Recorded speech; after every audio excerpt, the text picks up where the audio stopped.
Okay, we have a word problem, and they say that there's a base fee for this ad of $1,200, and then an additional fee for $300 for every inch in height, right?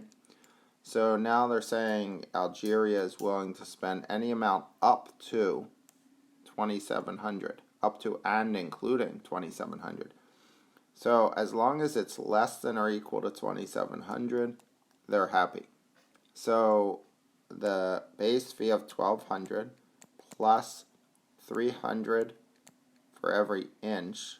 Let's call it X for inch. It doesn't matter. I should have a let statement.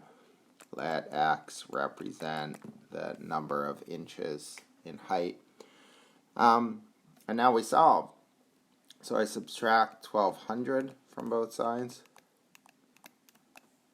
And I have 300x is less than or equal to 1,500.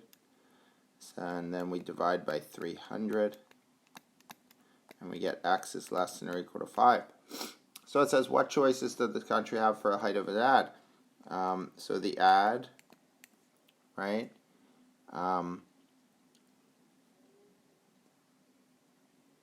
could be, right, 5 inches or less.